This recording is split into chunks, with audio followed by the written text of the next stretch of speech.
Assalamualaikum warahmatullahi wabarakatuh.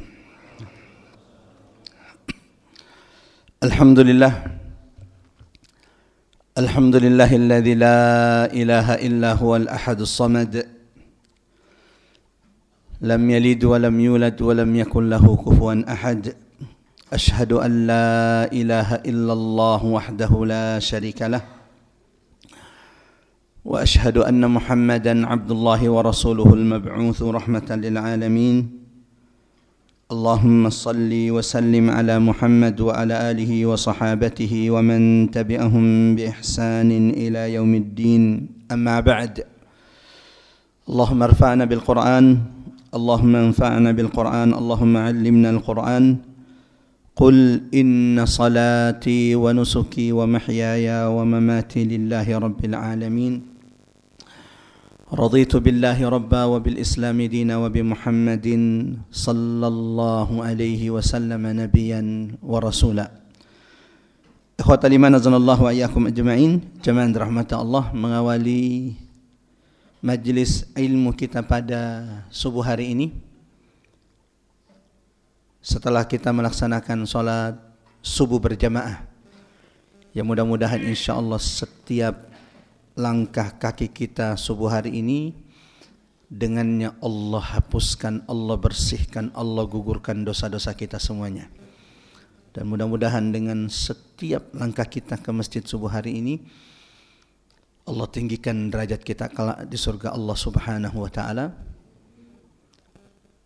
Dan semoga insyaallah sebagaimana dijanjikan Nabi, basyiril masya'in, sampaikan berita gembira bagi siapapun yang senantiasa melangkahkan kakinya fi zulmatil lail, di tengah malam gelap gulita, ke rumah-rumah Allah, bin nurit tammi yaumal qiyamah, dengan cahaya sempurna yang Allah akan janjikan pada hamba-hambanya yang beriman pada hari kiamat.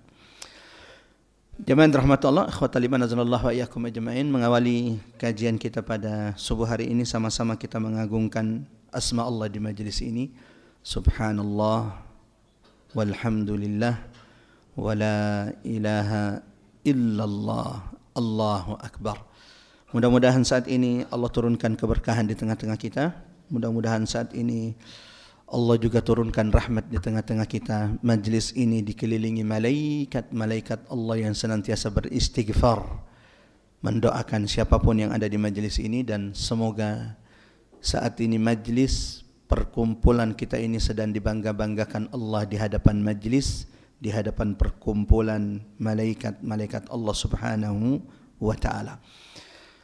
Masih melanjutkan pembahasan kita jamaah rahmatullah pada kitab Syama'ilun Nabi sallallahu alaihi wasallam. Ya, mudah-mudahan insyaallah sudah punya semua terjemahannya di rumah.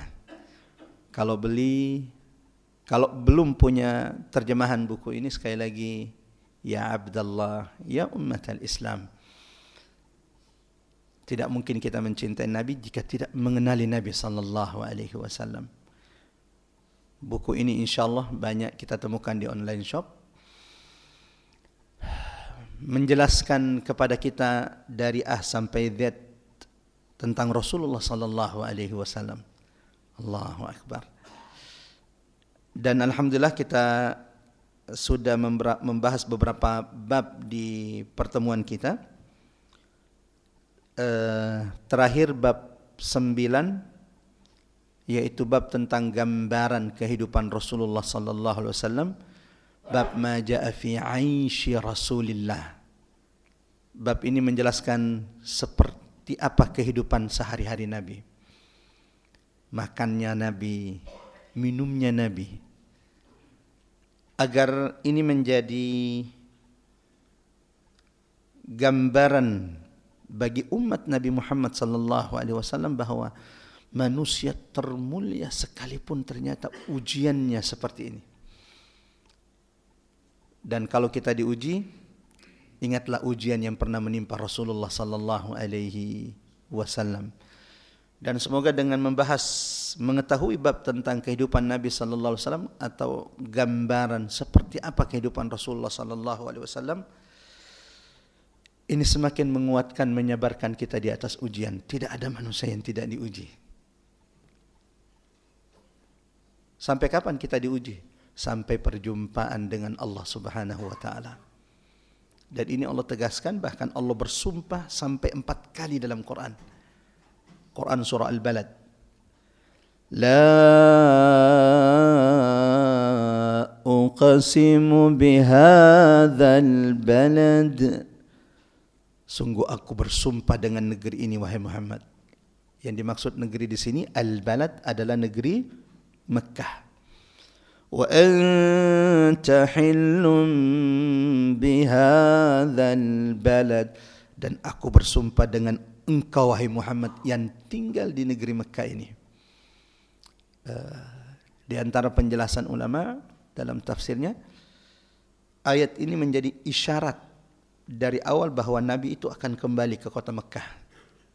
Ketika beliau terusir dari kota Mekah, dan ketika Nabi meninggalkan kota Mekah bersama sahabatnya Abu Bakar, Rasulullah menoleh ke kota Mekah lalu mengatakan, Ya Mekah, wahai Mekah, la anti ahabbu ardin ilai, engkau adalah bumi yang paling aku cintai. Laula anna qaumaka akhrajuni minki, seandainya aku tidak terusir oleh kaummu darimu, aku tidak akan meninggalkanmu, hai Mekah. Nah, turunnya surah ini menjadi isyarat kepada Nabi, wa anta hillum bihadzal balad. Engkau dan sahabat-sahabatmu yang hari ini terusir akan kembali ke negeri Mekah ini. Dan Masya Allah, sebagaimana janji Allah, tahun ke-8 Hijriah terjadi peristiwa Fathu Mekah, pembebasan kota Mekah. Idza jaa nasrullahi wal fath. Yang ketiga dan keempat, Allah bersumpah di surah Al-Balad, wa walidin wa ma walad, demi pertalian antara bapak dengan anaknya. Ada 4 sumpah di awal surah ini.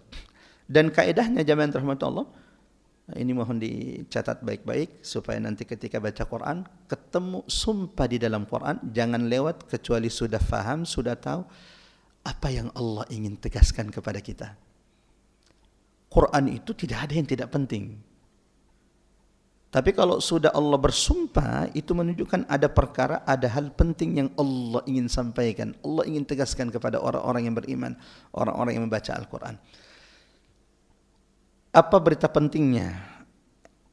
Apa hal yang ingin Allah tegaskan sampai Allah bersumpah 4 kali di surah Al-Balad? Allah ingin menegaskan kepada kita semuanya, laqad khalaqnal insana fi kabad. Apa artinya? Sesungguhnya kami telah menciptakan manusia dalam keadaan bersusah payah. Apa artinya bersusah payah? Imam As-Sa'di rahimahullah dalam tafsirnya mengatakan, manusia itu dari awal mereka dilahirkan sampai di kuburnya, sampai pada hari kiamat, mereka akan terus bersusah-susah. Tidak ada orang yang tidak susah-susah di dunia ini, baik itu mukmin atau kafir, baik itu ahlut ta'ah, mereka yang taat kepada Allah, dan orang yang bermaksiat, semuanya berlelah-lelah. Jangan dikira Israel yang hari ini membombardir saudara kita di Palestina, mereka juga tidak mendapatkan kesulitan, tidak merasakan kekhawatiran. Bahkan Masya Allah, walillahil hamd, sudah 200 hari lebih penyerangan genosida di Gaza. Mereka akhirnya, penjajah Zionis la'natullah alaihim, sudah merasa jumawa, karena Gaza itu dari utara sudah dihabisi, tengah sudah dihabisi, terakhir tinggal Rafah. Lalu mengira bahwa Rafah ini tinggal diserang habis-habisan, sudah Gaza sudah berakhir. Ternyata di tengah kesombongan mereka, yang tadinya sudah dianggap sudah selesai utara Gaza, ternyata muncul perlawanan lagi dari saudara-saudara kita. Tapi sampai kapan Ustaz? Ala inna nasrallahi qarib. Salah satu hikmah kata ulama, kenapa kemenangan itu tidak mudah Allah karuniakan, Allah berikan kepada umat Nabi Muhammad, supaya Allah membersihkan orang-orang munafik dari barisan kaum muslimin. Sehingga tidak ada kemenangan yang diraih oleh umat ini kecuali ada tadhiyah, ada pengorbanan, dan mudah-mudahan setiap pengorbanan saudara kita menjadi pintu Allah karuniakan kepada mereka syahadah. Allahumma amin ya rabbal alamin. Jamaah rahmatullah, ikhwatal iman azanallahu wa iyyakum ajmain, di bab ma jaa fi 'aisyin nabi, bab tentang gambaran kehidupan Rasulullah sallallahu alaihi wasallam, kita sudah membahas beberapa hadis di bab ini. Mulai dari hadis yang diriwayatkan oleh An-Nu'man ibn Bashir yang mengingatkan kepada orang-orang yang hidup setelah Nabi agar mereka mensyukuri setiap nikmat karun yang Allah berikan kepada mereka. Karena kata An-Nu'man ibn Bashir, aku pernah mendapati Nabi sallallahu alaihi wasallam bahkan tidak menemukan kurma yang rusak pun untuk mengenyangkan perutnya. Jadi jangankan kurma yang bagus, kurma yang sudah rusak pun bahkan tidak ditemukan Nabi untuk mengenyangkan perutnya dan perut keluarganya. Saya tidak tahu apakah pernah saya ceritakan kisah ini di majelis ini, jamaah rahmatullah Allah. Suatu saat datang orang bertamu ke rumah Nabi. Lalu tamu ini mengatakan, ya Rasulullah, aku datang ke sini karena kelaparan yang aku rasakan. Nabi segera memanggil sahabatnya lalu berkata, segera datangi rumah istri saya. Karena di rumah Ibunda Aisyah saat itu tidak ada makanan. Allahu Akbar. Ini Nabi sallallahu alaihi wasallam. Ibunda Aisyah di riwayat lain mengatakan, wa tamurru binal hilal wal hilalani wal ahillat, terkadang satu bulan sabit, 2 kali bulan sabit, sampai 3 kali bulan sabit. 3 kali bulan sabit kata ulama itu berarti 2 bulan berturut-turut. Ada apa di rumah Nabi? Kata Ibunda Aisyah, ma tuqadu fi narun fi buyutin Nabi sallallahu alaihi wasallam. 2 bulan berturut-turut itu api tidak mengepul, tidak menyala di dapur istri-istri Nabi sallallahu alaihi wasallam. Allahu Akbar. Siapa di antara kita yang di rumahnya enggak usah sebulan lah, sepekan dapurnya tidak jangan bilang Gojek, GoFood ya. Ini Nabi sallallahu alaihi wasallam 2 bulan tidak menyala api di rumah Nabi, di dapur Rasulullah sallallahu alaihi wasallam, tidak mengepul asap di dapur Nabi. Sampai tabi'in yang mendengarkan ini yaitu Urwa ibnu Zubair bertanya, lalu kalau begitu 2 bulan itu makan apa di rumah Nabi? Istri-istri Nabi itu makan apa kalau 2 bulan itu tidak menyala api di rumah Rasulullah? Kata Ibunda Aisyah, selama 2 bulan itu yang kami makan adalah al-aswadan, at-tamr wal ma', hanya kurma dengan air.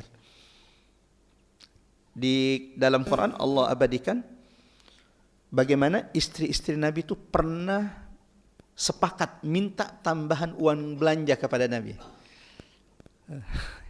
Karena yang mereka rasakan uang belanja ini tidak cukup untuk kebutuhan mereka. Maka semua istri-istri Nabi, ada berapa istri Nabi?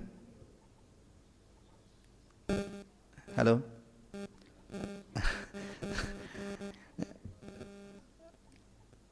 Ya, ada 11 yang disepakati.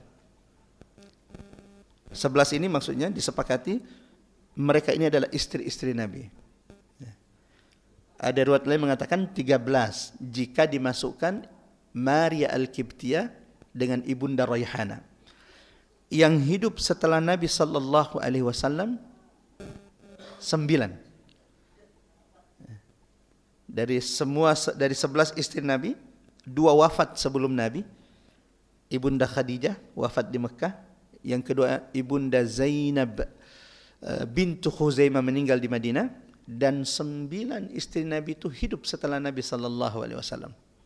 Sebelum lanjut, ada berapa rumah istri-istri Nabi di sekitar Masjid Nabawi? Ada 9. Kenapa ini penting untuk dijelaskan jemaah rahmatullah? Ya, ada seorang tabi mengatakan, duhai seandainya rumah istri-istri Nabi itu tidak dihancurkan, tapi dibiarkan seperti itu, agar siapapun datang ke Madinah melihat seperti ini sederhananya Nabi sallallahu alaihi wasallam, manusia termulia yang pernah ada, manusia yang paling bahagia di atas muka bumi ini. Dan dari hijrahnya Nabi dari kota Makkah ke Madinah, Nabi itu tidak pernah merenovasi rumahnya. Jadi dari awal beliau datang ke Madinah, dibangunkan rumah, tidak pernah renovasi sampai beliau wafat.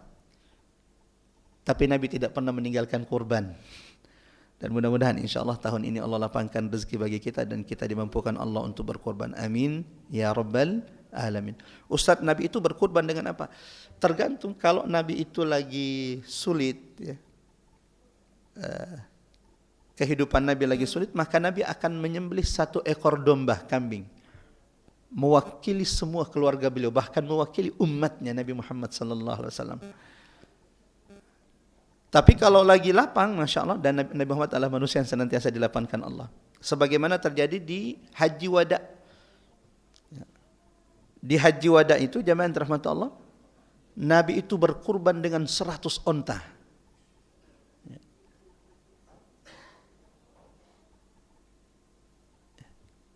Di Haji Wada, Nabi berkurban dengan 100 onta. Allahu Akbar. Siapa yang pernah berkurban dengan 100 onta? 1 onta saja, Masya Allah.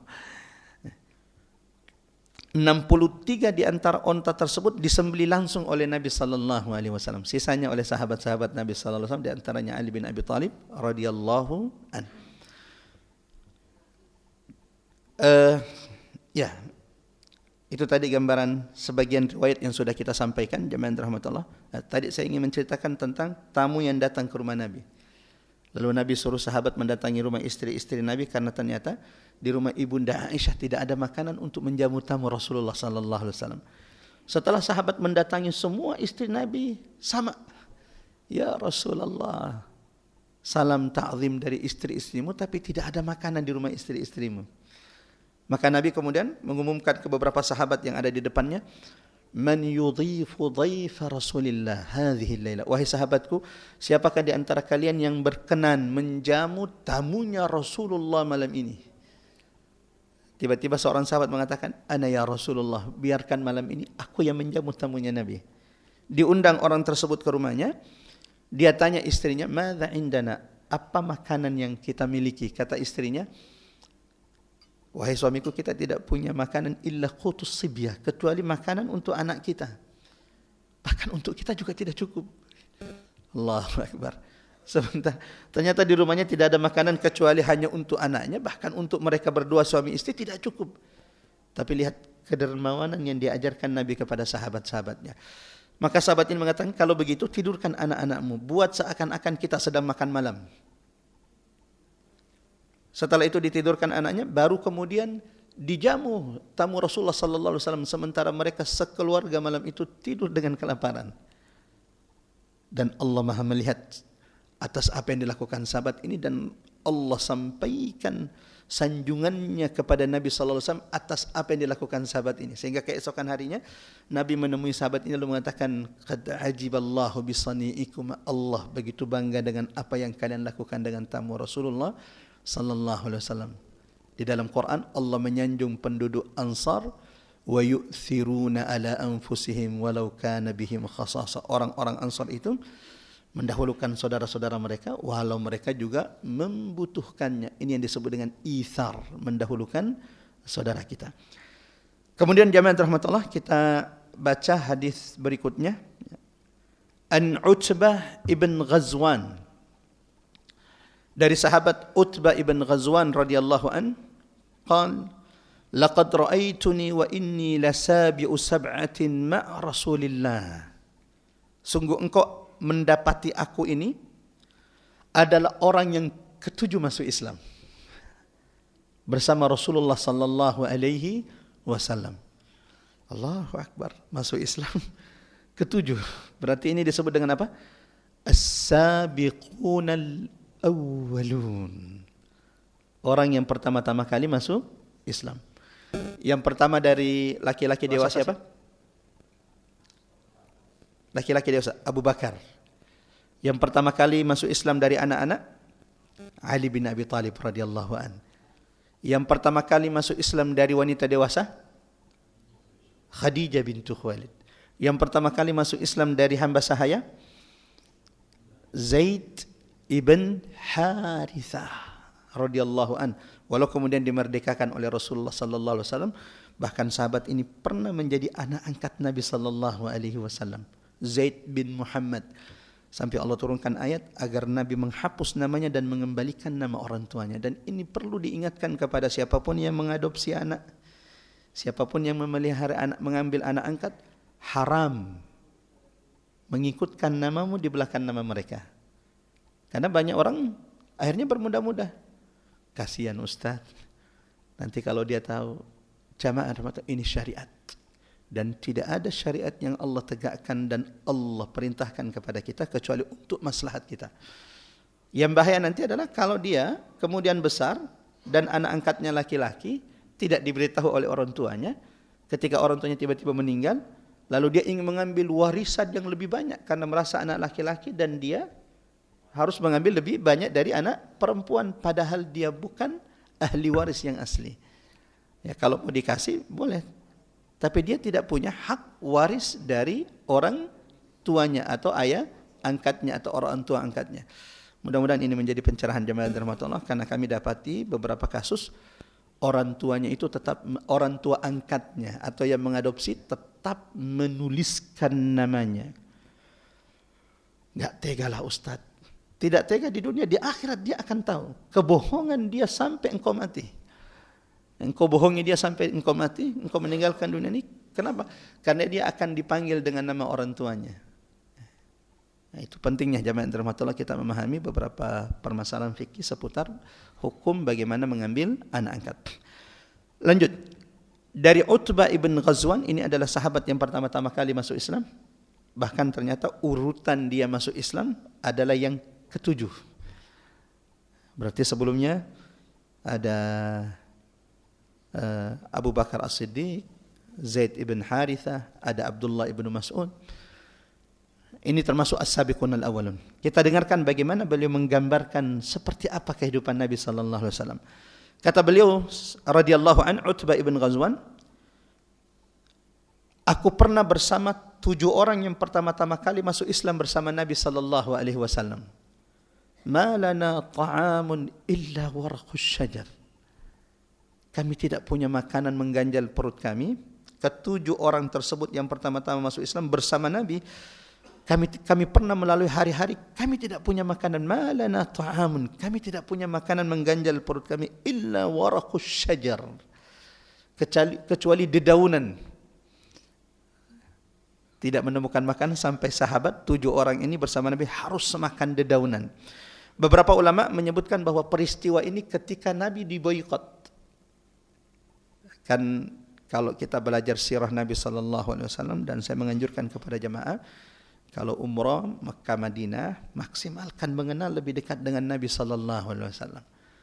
Nah, sayangnya beberapa kita tuh kalau di Madinah ya, tidak memaksimalkan untuk mengenal lebih dekat Nabi. Berapa istrinya Nabi, berapa putra-putrinya Nabi, yang mana rumahnya, rumah-rumah istri-istri Nabi itu di mana, rumah Abu Bakar itu di mana, rumah Uthman ibn Affan, rumah Ali bin Abi Thalib, rumah Abu Bakar As-Siddiq radhiyallahu anhum ajma'in di mana.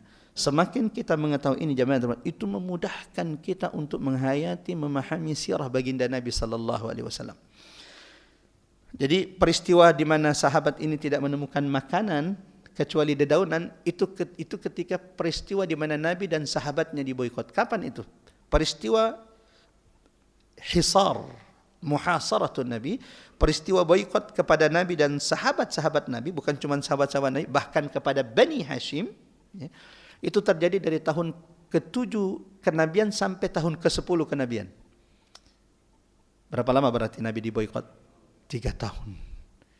Dan disinilah habis-habisan harta Ibunda Khadijah. Bukankah Ibunda Khadijah adalah wanita kaya raya, miliarder kota Mekah? Dan di 3 tahun ini beliau habiskan hartanya untuk menopang dakwah Nabi sallallahu alaihi wasallam. Sampai menjelang wafatnya Ibunda Khadijah, itu keluarganya yang bawakan makanan. Bayangkan kalau dia harus memberi makan sahabat-sahabat Nabi, tidak ada orang yang mau membantu mereka, tidak ada orang yang mau berdagang dengan mereka selama 3 tahun tersebut, maka disitulah dia korbankan hartanya. Inilah yang membuat Nabi tidak pernah bisa menggantikan Khadijah dalam hatinya. Bahkan ketika Ibunda Aisyah berbicara tentang Khadijah, Rasulullah mengangkat suaranya lalu mengatakan, demi Allah, Allah tidak pernah menggantikan lebih baik daripada Khadijah. Tidak ada orang yang pertama kali menghabiskan hartanya ketika orang menahan hartanya dariku illa Khadijah. Tapi Masya Allah, Allah sudah memberikan balasan terbaik buat Ibunda Khadijah. Menjelang beliau wafat, dalam sebuah riwayat, turun malaikat Jibril. Kali ini bukan turun membawa wahyu, hanya untuk menyampaikan berita gembira kepada Khadijah yang sudah menghabiskan hartanya, umurnya membersamai Nabi. Apa yang dikatakan Jibril? Jibril mendatangi Nabi lalu mengatakan, ya Muhammad, hadhihi Khadijatu atat. Ini istrimu Khadijah datang dari luar dengan langkahnya yang sudah tidak seperti sebelumnya. Bersamanya ada wadah tempat air. Katakan kepadanya, innallaha yuballighuhas salam. Allah menyampaikan salam kepadanya. Aku ini turun ke bumi hanya untuk menyampaikan bahwa Allah telah bersalam kepadanya. Dan Allah telah membangunkan rumah baginya di surga. La nasaba fiha wa la tab. Dia tidak akan lagi berlelah-lelah, berletih-letih di dalamnya. Datang Khadijah, disampaikan oleh Nabi sallallahu alaihi wasallam. Tidak lama dari peristiwa ini, beliau akhirnya wafat. Setelah semua perjuangannya bersama Nabi sallallahu alaihi wasallam. Kita kembali. Hatta taqarrahat ashdaquna. Kata Utbah ibn Ghazwan, berhari-hari kami lalui, kami tidak menemukan makanan bersama 7 orang bersama Nabi sallallahu alaihi wasallam kecuali dedaunan yang membuat bibir-bibir kami ini, mulut-mulut kami ini pecah-pecah. Faltaqattu burdatan qasamtuha baini wa baina Sa'ad fama minna min ulaika sab'ati ahadun illa wa huwa amiru Misr min al-amsar wa satujarribuna al-umara'u ba'dana. Bukan cuma tidak menemukan makanan 7 orang yang pertama-tama masuk Islam bersama Nabi sallallahu alaihi wasallam, bahkan kami beliau gambarkan sulitnya kondisi saat itu bersama Nabi sallallahu alaihi wasallam, bahkan hanya untuk menghangatkan badan kami tidak menemukan kecuali selimut kain yang kami bagi 2. Dan aku membagi 2 kainku bersama Sa'ad ibn Malik radhiyallahu an. Lalu beliau mengatakan, lalu hari ini tidak ada dari 7 orang yang pertama-tama kali masuk Islam itu kecuali mereka adalah orang-orang yang sudah dijadikan Allah pemimpin di atas muka bumi ini. Wasatujarribunal umara'u ba'dana, dan pemimpin-pemimpin setelah kami akan merasakan perjuangan-perjuangan yang kami lakukan saat ini. Ini lanjutan hadis jemaah rahmat Allah dari sahabat yang meriwayatkan tentang gambaran kehidupan Rasulullah sallallahu alaihi wasallam. Lanjut hadis berikutnya. An Anasin qala Rasulullah sallallahu alaihi wasallam laqad ukhiftu fillahi wa ma yakhafu ahadun wa laqad udhitu fillahi wa ma yu'dha ahadun. Apa artinya? Aku pernah diintimidasi di atas agama Allah ini ketika belum ada orang yang diuji, diintimidasi di atas agama Allah Subhanahu wa taala. Lalu Nabi mengatakan, walaqad atat alayya 30 min baini lailatin wa yaumin. Dan aku, kata Nabi, pernah melalui 30 hari dan 30 malam. Mali wali Bilal ta'amun ya'kuluhu dhu kabid. Aku dan Bilal selama 30 malam dan 30 hari ini, aku dan Bilal tidak menemukan makanan yang mengenyangkan seseorang illa syai'un yuwadihi ibtu Bilal, kecuali sedikit makanan yang disembunyikan Bilal di bawah ketiaknya. Apa maksudnya? Ulama juga menjelaskan bahwa apa yang digambarkan Nabi di hadis ini, Rasulullah 30 hari pernah dilalui oleh Nabi, 30 hari 30 malam. Nabi tidak menemukan makanan mengganjal perutnya, mengenyangkan perutnya bersama sahabatnya Bilal ibn Rabah. Ini juga diperistiwa ketika Nabi diboikot selama 3 tahun. Dari tahun ke-7 kenabian sampai tahun ke-10 kenabian. Kecuali makanan yang disembunyikan Bilal. Kenapa disembunyikan Bilal? Jamaah terhormat, coba lihat bagaimana usaha orang-orang Quraisy untuk menghalangi dakwah Nabi sallallahu alaihi wasallam. Mereka tidak hanya memboikot Nabi sallallahu alaihi wasallam, melarang orang untuk kemudian berbisnis, berdagang, bermuamalah dengan Nabi sallallahu alaihi wasallam. pembesar-pembesar Quraisy juga merampas makanan sahabat Nabi sallallahu alaihi wasallam. Allahu akbar. Dan ini salah satu fase terberat yang pernah dilalui oleh Nabi dan sahabat-sahabatnya ketika mereka diboikot oleh orang-orang Quraisy. Bilal bin Rabah untuk menjaga menyimpan makanan agar tidak dirampas oleh orang-orang Quraisy, apa yang dilakukan Bilal? Karena tidak mungkin Bilal diperiksa. Beliau menyembunyikan makanan Nabi di bawah pakaiannya, di bawah ketiaknya, agar juga tidak dirampas oleh orang-orang Quraisy dan dia bisa berikan itu untuk Nabi sallallahu alaihi wasallam. Inilah salah satu jamaah rahmatullah di antara keutamaan sahabat Bilal. Beliau termasuk as-sabiqun al-awwalun, pertama-tama masuk Islam dan merasakan betul perjuangan bersama Nabi sallallahu alaihi wasallam. Maka tak heran kalau kemudian Nabi pernah berkata kepada Bilal, "Ya Bilal, amal apa yang paling sering engkau lakukan? Karena aku sungguh telah mendengarkan suara terompakmu, suara sandalmu di surga Allah Subhanahu wa taala." Allahu akbar. Apa kata Bilal? "Ya Rasulullah, aku tidak punya amalan yang paling sering aku jaga kecuali setiap saya selesai berwudu, beliau akan sholat 2 rakaat." Ini salah satu amalan yang bisa kita amalkan jemaah rahmatullah. Setiap selesai wudu, sholat 2 rakaat yang disebut dengan salat wudu. Dan ternyata ini salah satu amalan yang senantiasa dijaga oleh Bilal, yang dengannya Allah rahmati Bilal. Rasulullah mendengarkan suara sandalnya di surga, sehingga sebagian ulama mengatakan bukan hanya 10 sahabat yang dijanjikan masuk surga, 11 termasuk diantaranya Bilal bin Rabah, karena Nabi sudah mendengar suara terompaknya, suara sandalnya di surga Allah Subhanahu wa ta'ala. Kita lanjut jamaah rahmatullah, hadis berikutnya dan tersisa beberapa hadis lagi. An Anasin ibn Malik. Ini masih dari sahabat Anas ibn Malik. Ustaz, kenapa di kitab Syama'il ini kok paling banyak Anas? Sering betul kita dengarkan hadis yang diriwayatkan Anas ibn Malik menggambarkan tentang Rasulullah sallallahu alaihi wasallam. Jamaah rahmatullah, Anas ibn Malik adalah pelayan Nabi sallallahu alaihi wasallam, 10 tahun melayani Nabi. Maka tidak mungkin Anas ibn Malik tidak memahami banyak hal tentang Nabi sallallahu alaihi wasallam. Dari umurnya 10 tahun, ketika Nabi datang ke Madinah, lalu orang-orang itu menyambut Nabi dengan penuh kegembiraan. Tala al-badru alaina, berlomba-lomba memberikan harta terbaik yang mereka miliki. Datang Ummu Sulaim, seorang janda yang ditinggal mati suaminya, punya anak laki-laki kecil, datang kepada Nabi mencari sesuatu di rumahnya untuk dihadiahkan kepada Nabi, tidak ada. Maka dia datang kepada Nabi sambil membawa anaknya. "Ya Rasulullah, penduduk Madinah berlomba-lomba memberikan yang terbaik hartanya yang mereka miliki. Aku tidak punya harta terbaik yang aku miliki illa unaisu hadza, kecuali sekecilku Anas. Aku hadiahkan dia kepadamu ya Rasulullah. Jadikan dia pelayanmu." Allahu akbar. Ibu siapa yang bisa melakukan hari ini? Tapi ternyata ini adalah keputusan benar yang dilakukan Ummu Sulaim. Karena semenjak itu Anas itu tidak pernah meninggalkan Nabi sallallahu alaihi wasallam, bahkan beliau dijuluki pembawa sendalnya Nabi sallallahu alaihi wasallam. Bahkan setelah meninggalnya Nabi, salah satu sahabat yang mendapatkan hadiah sendal Nabi, Anas ibn Malik. Dan sendal itu tidak pernah dipakai, hanya disimpan. Jadi kalau ada orang datang ke rumahnya bertamu, dia akan keluar menemui tamunya sambil membawa sendal tersebut lalu mengatakan, "Hadza na'lu Rasulillah," dengan penuh kebanggaan, "Ini sendal Nabi yang dihadiahkan kepadaku." Di hadis ini jamaah rahmatullah, Anas ibn Malik berkata, "Anna an-nabiy sallallahu alaihi wasallam lam yajtami' indahu ghada'un wala 'asha'un min khubzin wa lahmin illa ala dhafaf." Apa artinya?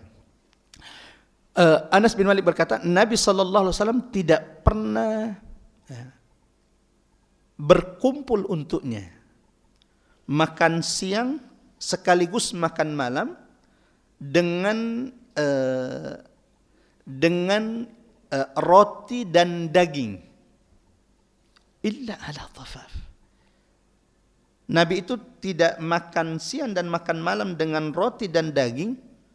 Tidak pernah. Jadi selama yang beliau lihat, ya, wallahu alam, yang karena beliau meriwayatkan lam yajtami, selama yang beliau lihat, Nabi itu tidak pernah makan siangnya roti dengan daging, makan siangnya roti dengan daging dan makan malamnya juga roti dan daging. Itu tidak pernah. Makan siangnya mungkin roti dan daging, tapi makan malamnya bukan. Illa ala dhafaf, kecuali Nabi sallallahu alaihi wasallam dijamu oleh sahabatnya. Baru tuh Masya Allah Nabi akan makan daging kambing. Sering kita dengar bahwa Nabi itu suka makan daging kambing, tapi perlu kita ketahui itu kalau Nabi dijamu oleh sahabatnya. Terus yang paling banyak di rumah Nabi Sallallahu Alaihi Wasallam hanya lauk biasa saja. Ya. Nabi itu akan makan daging kambing, kata Anas ibn Malik, kalau dia dijamu oleh sahabatnya. Dan kebiasaan sahabat, Masya Allah, kebiasaan sahabat itu kalau mereka punya kelapangan, itu mengundang Nabi untuk makan di rumah mereka. Ada banyak riwayat menjelaskan bagaimana sahabat itu mengundang Nabi makan ke rumahnya. Tapi ingat, Nabi itu kalau diundang makan tidak pernah datang sendirian. Nah, bedanya sama kita nih. Ustaz-ustaz zaman now diundang makan, nggak ngundang murid-murid. Nabi tidak pernah melakukan itu. Saya punya guru, Masya Allah, beliau udah seperti keluarga, seperti bapak sendiri, Syekh Khalid ibn Abdullah al-Hamudi. Itu kalau beliau datang ke Indonesia lalu diundang oleh tokoh di Indonesia, beliau tidak akan datang kecuali beliau akan datang bersama yang beliau anggap sebagai murid-murid dan anak-anak. Dan ternyata Masya Allah seperti itu Nabi Sallallahu Alaihi Wasallam. Sahabat itu berlomba-lomba mengundang Nabi makan, tapi Nabi tidak akan datang sendiri. Dia pasti akan datang bersama sahabat-sahabat lain. Dan itu banyak sekali. Di antaranya apa yang pernah terjadi dengan sahabat Abu Talha Al-Ansari radhiyallahu an. Ketika dia di masjid melihat Nabi sedang membolak-balikkan badannya, dan sepertinya Nabi saat itu sedang kelaparan, dia pulang ke rumahnya, tanya istrinya, ya Umma Sulaim, kita punya makanan apa siang hari ini? Kita hanya punya makanan cukup untuk Nabi dan beberapa orang untuk Nabi. Maka disuruhlah anaknya Anas ibn Malik datangi Nabi, tapi bisik-bisik saja. Ya Rasulullah, engkau diundang bersama beberapa sahabatmu untuk makan di rumahnya Abu Talha Al-Ansari. Apa yang dilakukan Nabi? Saat itulah Nabi berdiri, lalu kemudian mengumumkan kepada semua sahabat yang ada di masjid. Bagian pojok belakang masjid Nabi itu disebut dengan As-Suffah. Apa itu As-Suffah? Tempat menginapnya sahabat yang miskin yang tidak punya rumah di Madinah. Salah satu di antara sahabat yang menghabiskan waktunya di Suffah ini, bagian pojok belakang, setelah berubahnya kiblat yang tadinya ke utara menghadap Masjidil Aqsa, kemudian kiblat diperintahkan berpindah ke Mekah, yang tadinya bagian bagian imam mihrab itu menjadi bagian belakang, dan yang tadinya bagian belakang itu menjadi mihrab menghadap Ka'bah. Nah, yang bagian belakang utara, sisi utara Masjid Nabawi itu akhirnya menjadi as-suffah, tempat menginap sahabat-sahabat Nabi. Di antaranya ada Abu Hurairah radhiyallahu an, ada Abu Dzar radhiyallahu an, Ammar ibn Yasir. Ini di antara sahabat-sahabat dari sekian banyak sahabat yang tinggal di Masjid Nabi. Jadi, Masjid Nabi itu hampir tidak pernah kosong. Apa yang dilakukan Nabi? Ketika diundang oleh Abu Talha Al-Ansari radhiyallahu anhu, Nabi mengumumkan, ya ma'asyaral ashab, wahai sahabat-sahabatku, bergembiralah kita dapat undangan makan di rumah sahabat Abu Talha Al-Ansari. Padahal dia sudah ingatkan anaknya, nanti bisikin Nabi hanya beberapa orang saja, karena makanan hanya cukup mengenyangkan Nabi dengan beberapa orang sahabatnya. Di riwayat disebutkan ada sekitar 80 orang sahabat Nabi saat itu ada di masjid. Semuanya diundang oleh Nabi Sallallahu Alaihi Wasallam. Kebayang nggak gimana wajahnya Abu Talha Al-Ansari radhiyallahu an ketika melihat Nabi dengan rombongan 80 sahabatnya. Maka ketika datang Nabi sudah tahu, jangan khawatir wahai Abu Talha, jangan bagi makanan kecuali aku yang membaginya. Diambil susu tersebut, kemudian ada makanan di situ, dibagi Nabi, disuruh masuk sahabatnya 10-10. Masuk 10, kloter pertama, masuk 10 orang. Ini sebenarnya udah tidak cukup. Allahu Akbar. Allah cukupkan, karena salah satu mukjizat Nabi Muhammad itu makanan sedikit di tangan Nabi cukup untuk banyak orang. Kloter kedua 10, kloter ketiga sampai semuanya sudah makan. Nabi makan, keluarga Abu Talha yang mengundang juga makan, dikenyangkan Allah Subhanahu wa taala. Dan ini salah satu mukjizat Rasulullah sallallahu alaihi wasallam. Nah, jamaah yang rahmatullah ikhwatal iman azanallahu wa iyyakum ajmain. Ini perlu diingat bahwa Nabi itu betul suka makan daging kambing, dan bagian kambing yang paling disenangi Nabi yang mana? Paha yang mana nih? Kanan. Ya. Bagian kambing yang paling disenangi Nabi itu adalah paha depan. Dua-duanya nih, karena dia jauh dari kotoran. paling disenangi, bukan berarti yang lain tidak dimakan, tapi yang paling disenangi Nabi itu adalah paha, 2 kaki kambing paha bagian depannya. Di antara penjelasan ulama karena dagingnya paling cepat masak, paling lunak. Ya. Pernah ada sahabat Nabi mengundang Nabi, nah itu lagi bahwa Nabi itu kalau diundang makan gak pernah datang sendiri, pasti ajak sahabat-sahabatnya. Nah diundanglah Nabi oleh Jabir ibnu Abdullah kalau tidak salah, diundang makan, disiapkan daging kambing yang sudah dimasak oleh sahabat ini, dan dia tahu apa kesukaan Nabi, maka dikeluarkan zira', lengan paha kambing depan itu diletakkan, dimakan Nabi dengan sahabatnya. Habis paha pertama, Nabi minta lagi, mana yang keduanya, diberikan lagi. Setelah habis yang kedua bersama sahabat-sahabat Nabi, Nabi minta paha depan yang ketiga. Kata sahabat ini, ya Rasulullah, memang kambing berapa kaki depannya? Kan cuma 2, dua-duanya sudah dimakan ya Rasulullah. Kata Nabi, lau sakatta, seandainya engkau sahabatku diam saja, tidak bertanya, engkau akan menemukan paha kambing bagian depan di pancimu sejumlah yang saya minta. Tapi karena sudah ngomong ya sudah. Jadi itu salah satu mukjizat Nabi Sallallahu Alaihi Wasallam. Saya punya guru, masya Allah, pernah bercanda dengan candaan ini. Kalian jangan ngomong-ngomong ya. Kalau sudah ngomong-ngomong itu sebagian untuk candaan, mengingatkan dengan peristiwa yang pernah terjadi di masa Nabi. Ketika Nabi minta paha ketiga bagian depan, lalu kata sahabat, ya Rasulullah, paha kambing memang bagian depannya berapa? Kan cuma 2. Seandainya engkau diam dan datang ke panci tidak bertanya, engkau akan menemukan paha depan sejumlah yang aku minta. Sallu ala Nabi, Allahumma salli wa sallim ala Muhammad wa ala ali Muhammad. Hadis terakhir, dan dengannya kita tutup insyaAllah kajian Syama'il Muhammad pada subuh hari ini. Pertemuan sebelumnya setelahnya insyaAllah, kalau Allah panjangkan umur kita dan Allah berkahi umur kita, kita akan bahas tentang seperti apa khuf, sepatu Nabi dan sandal Nabi Sallallahu Alaihi Wasallam. Bentuk merek belum ada saat itu ya. Bentuk sandal Nabi seperti apa? Dan siapakah sahabat yang kemudian dihadiahkan sandal Nabi?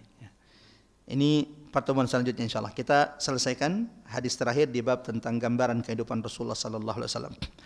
Hadis terakhir jamaah rahmatullah dari Naufal ibn Iyas al-Hudhali qala kana Abdurrahman ibn Auf lana jalisan. Ini seorang tabi'in menceritakan peristiwa kejadian yang beliau alami bersama sahabat Nabi yang bernama Abdurrahman bin Auf. Dan saya kira masya Allah ini nggak ada yang tidak kenal dengan sahabat ini. Apa yang kita tahu tentang Abdurrahman bin Auf? Kaya raya, tapi tidak seperti orang-orang hari ini. Dulu ukuran orang kaya di masa Nabi itu dilihat dari infaknya di jalan Allah, bukan asetnya yang dia banggakan. Punya aset di sini. Tapi infaknya tidak banyak untuk agama, enggak. Orang kaya dulu itu dilihat dari infaknya. Salah satunya adalah Abdurrahman bin Auf radhiyallahu an. Disebutkan bahwa 1/3 janda di Madinah itu ditanggung hidupnya oleh sahabat ini. Apalagi 1/3 anak yatim di Madinah ditanggung hidupnya oleh sahabat ini. Itu baru namanya kaya raya. Ada orang kaya tapi hanya untuk dirinya saja dan hanya untuk anak-anaknya, tidak dirasakan orang-orang yang ada di sekitarnya. Sebentar Nabi mengatakan khairukum anfa'ukum linnas. Orang yang paling mulia di antara kita bukan yang pakai sorban, bukan yang pakai jubah. Siapa yang paling baik di antara kita di hadapan Allah dan Rasulnya? Yang paling bermanfaat dengan orang-orang yang di sekitarnya. Dan semoga Allah pilih kita di antara orang-orang yang memberikan manfaat kepada orang-orang yang ada di sekitar kita. Amin ya rabbal alamin. 1/3 anak yatim ditanggung hidupnya oleh Abdurrahman bin Auf. Apalagi 1/3 fuqara masakin di Madinah itu disantuni oleh Abdurrahman bin Auf. Bahkan Nabi sebelum wafat, Nabi berkata, setelah wafatku nanti orang yang paling perhatian dengan keluargaku adalah sahabatku Abdurrahman bin Auf. Dan ternyata memang setelah wafatnya Nabi, yang menanggung belanja senantiasa memperhatikan keluarga Nabi, makan minumnya mereka adalah sahabat yang paling kaya ini. Apa yang terjadi dengan Abdurrahman bin Auf kita dengarkan. Wa kana ni'mal jalis. Naufal ibn Iyas menceritakan sebaik-baik yang ditemani duduk itu Abdurrahman bin Auf. Sudah kaya, tidak bakhil pula. Berarti kan kenyang terus tuh kalau kita sama dia. Ada orang Masya Allah, kaya raya tapi ketika kita safar sama dia, nggak pernah dia mau. Nah, Abdurrahman bin Auf sebaliknya. Kami pernah duduk bersama beliau dan sebaik-baik ditemani duduk Abdurrahman bin Auf. Wa innahu qalaba bina dhata yawmin hatta idza dakhalna baitahu dakhala faghtasala. Sampai suatu saat aku datang ke rumah Abdurrahman bin Auf dan tidak lama beliau juga datang. Lalu beliau masuk ke rumahnya dan mandi. Setelah mandi, thumma kharaja wa utina bi sahfatin fiha khubzun wa lahmun. Setelah beliau mandi, beliau keluar menemui tamu-tamunya dan beliau menjamu tamu-tamu tersebut dengan nampan yang berisi roti dan daging. Ini salah satu amalan yang dilakukan sahabat meneladani Nabi sallallahu alaihi wasallam. Nabi itu adalah orang yang paling memuliakan tamunya. Dan Nabi mengingatkan kita, man kana yu'minu billahi wal yaumil akhir, barang siapa yang beriman kepada Allah dan hari akhir, falyukrim dhaifah. Hendaklah memuliakan tamunya. Jangan sampai tamu sudah setengah jam duduk di rumah kita, ya Allah hanya untuk air minum saja tidak dikeluarkan. Kalau engkau beriman kepada Allah dan hari akhir, kata Nabi, engkau harus memuliakan tamu yang datang ke rumah kita. Mudah-mudahan insyaallah ini bisa kita amalkan. Abdurrahman keluar menjamu tamu-tamunya dengan nampang yang berisi roti dan daging. Falamma wudi'at baka Abdurrahman. Dan ketika nampan itu diletakkan dan beliau sudah duduk di tengah-tengah kami, saat itulah tiba-tiba Abdurrahman meneteskan air mata, berlinang air mata. Syuruk ya. Kita lewati sedikit 10 menit, setelah itu kita tutup majelis ini. Dan semoga Allah sempurnakan pahala siapapun yang duduk sampai majelis itu ditutup. Kecuali yang punya hajat, mudah-mudahan insyaAllah Allah tidak haramkan kebaikan, keutamaan, kesempurnaan pahala majelis ilmu bagi setiap di antara kita. Kata Naufal ibn Yas al-Hudhali, ketika nampan itu sudah diletakkan dan beliau sudah duduk di tengah-tengah kami, kan ini makanan, mestinya kan tersenyum semua karena makanan sudah siap. Sebaliknya, fabaka, tiba-tiba Abdurrahman ibn Auf ini berlinang air mata. Faqultu ya Aba Muhammad ma yubkik. Maka saat itu aku bertanya, wahai Aba Muhammad, wahai sahabat Rasul Abdurrahman ibn Auf, apa yang membuatmu menangis? Kata beliau, halaka Rasulullah wa lam yashba' wa huwa wa ahlu baitihi min khubzis syair. Ternyata yang membuat beliau menangis itu ketika sudah siap makan roti dan daging yang sudah disiapkan, karena teringat dengan Nabi sallallahu alaihi wasallam. Beliau mengatakan, halaka Rasulullah, mati Nabi itu wafat. Sementara beliau hampir tidak pernah kenyang, beliau dengan keluarganya dengan roti dan daging. Sementara kita hari ini, Allahu Akbar, itu sahabat. Lalu bagaimana dengan nikmat kita hari ini jamaah dirahmati Allah? Berapa banyak di antara kita saking banyaknya makanan yang di stok sampai harus dibuang di tong sampah. Hati-hati, innal mubadzirina kanu ikhwana syayatin. Semoga Allah jaga kita semuanya. Rasulullah wafat, kata Abdurrahman bin Auf, sementara beliau tidak pernah kenyang, hampir tidak pernah kenyang dengan roti bersama daging. Fala urana ukhirna lima huwa khairun lana. Kata beliau, yang saya takutkan adalah Allah dahulukan nikmatnya kepada kita dan Allah tidak memberikannya kepada kita di akhirat. Ada beberapa pelajaran dari hadis terakhir ini jamaah dirahmati Allah. Allahu Akbar, sampai selevel sahabat Abdurrahman bin Auf takut kalau nikmat, harta, kelapangan yang Allah berikan di dunia adalah kenikmatan yang Allah segerakan. Pentingnya seorang mukmin untuk senantiasa merasa takut dengan apa yang Allah karuniakan kepadanya jika ia tidak syukuri baik-baik, dengan membelanjakannya di jalan Allah Subhanahu wa taala, menggunakan harta karun yang Allah berikan kepada kita kepada hal perkara yang dicintai oleh Allah Subhanahu wa taala. Salah satu pertanyaan paling berat nanti pada hisab hari kiamat adalah pertanyaan tentang harta. Ada 4 hal yang akan ditanya oleh Allah kepada setiap manusia. La tazulu qadama abdin, tidak ada orang yang bergeser kakinya dari hadapan Allah kecuali dia sudah dihisab, dihitung-hitung atas 4 perkara. Yang pertama, an umrihi fima afnah. Setiap manusia akan ditanya, kemana engkau habiskan umurmu. Yang kedua kata Nabi, wa an ilmi fima amil. Manusia akan ditanya tentang ilmu yang dia dapatkan di majelis ilmu, ilmu yang dia dapatkan di pesantren, ilmu yang dia dapatkan di kampus. Kemana dia amalkan? Jadi semakin orang itu banyak diberikan harta, maka hisabnya semakin berat. Sebagaimana semakin orang itu berilmu, dikaruniakan ilmu kepada Allah, oleh Allah, maka semakin berat hisab ilmunya. Maka seorang ustadz itu mestinya mengajarkan ilmu walau dia tidak dibayar. Kenapa? Ketika dia mengajarkan ilmu, dia sedang meringankan hisab ilmu dia nanti di hadapan Allah Subhanahu wa taala. Yang ketiga, tidak ada manusia, kata Nabi, yang bergeser kakinya di hari hadapan Allah kecuali dia juga sudah ditanya an jasadihi fima ablah, fisiknya. Dalam hal apa dia gunakan fisiknya? Dan yang terakhir, ini yang paling berat, tidak ada orang yang bergeser kakinya di hari hadapan Allah kecuali dia sudah ditanya tentang hartanya. Kalau semua tadi nikmat itu cuma satu pertanyaannya, umur, ilmu, fisik, cuma satu pertanyaannya, harta itu dua pertanyaannya. Yang pertama apa pertanyaan harta? Dari mana dia dapatkan? Menipu, tidak jujur, dengan riba, mengambil yang bukan haknya.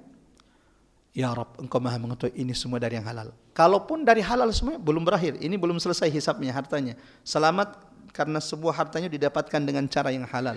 Dan kita hidup di akhir zaman saat ini, Nabi mengingatkan kita, ya'ti ala nasi, zaman akan datang masa kepada manusia, orang tidak takut dari mana dia kumpulkan hartanya, dari haramkah atau dari yang halal. Yang kedua, jemaah termata, pertanyaan tentang harta, kalau pertanyaan pertama selamat, tidak ada harta yang dikumpulkan kecuali dengan cara yang halal, belum selesai pertanyaannya. Karena setelah itu Allah bertanya, kemana engkau nafkahkan karunia yang aku telah berikan kepadamu? Sehingga ulama mengatakan harta itu salah satu pertanyaan terberat kelak pada hari kiamat. Mudah-mudahan jemaah dirahmati Allah, apa yang disampaikan ini bermanfaat, dan semoga bab tentang kehidupan Nabi sallallahu alaihi wasallam semakin menguatkan kita, menyebarkan kita di atas Islam, di atas iman, di atas tauhid, di atas kalimat al-ikhlas, la ilaha illallah. Tidak ada orang yang beriman yang tidak diuji. Bahkan kafir sekalipun juga merasakan lelah-lelah, susah-susah. Bahkan kata Nabi, semakin berat ujian kita, semakin tinggi iman kita, maka akan semakin berat ujian itu datang kepadamu. Kalau begitu enggak usah nambah iman, Ustaz. Salah ya. Mintalah agar Allah senantiasa menambahkan iman kita. Tapi kan ujiannya semakin berat, dan mintalah agar Allah kuatkan pundakmu di atas ujian-ujian. Karena ujian itu penggugur dosa bagi orang-orang beriman, ujian itu peninggi derajat bagi orang-orang beriman, dan mudah-mudahan Allah senantiasa thabatkan, teguhkan kita di atas ujian. Allahumma amin. Allahumma amin ya rabbal alamin. Kita tutup dulu majelis ini. Setelah itu kalau ada pertanyaan silakan. Mudah-mudahan ketika kita meninggalkan majelis ini, Allah gugurkan, hapuskan dosa-dosa kita yang telah lalu. Sama-sama kita tutup dengan membaca surah Al-Asr. A'udzubillahi minasyaitonirrajim. Bismillahirrahmanirrahim. Wal 'asr innal insana lafi khusr illa alladhina amanu wa 'amilus salihat wa tawasaw bil haqqi wa tawasaw bis sabr. Sahabat Nabi itu kalau lagi kumpul tidak akan berpisah kecuali sudah berwasiat, berpesan dengan surah ini. Kita sama-sama tutup dengan doa kafaratul majlis. Subhanakallahumma bihamdik, asyhadu an la ilaha illa anta, nastaghfiruka wa natubu ilaik. Wa sallallahu ala Muhammad wa ala ali Muhammad. Walhamdulillahi rabbil alamin. Wassalamualaikum warahmatullahi wabarakatuh. Ya, majlis sudah ditutup. Yang mau meninggalkan silakan. Yang mau salat juga tafadhal. Silakan. Ada pertanyaan? Jika tidak ada, sama-sama kita salat 2 rakaat.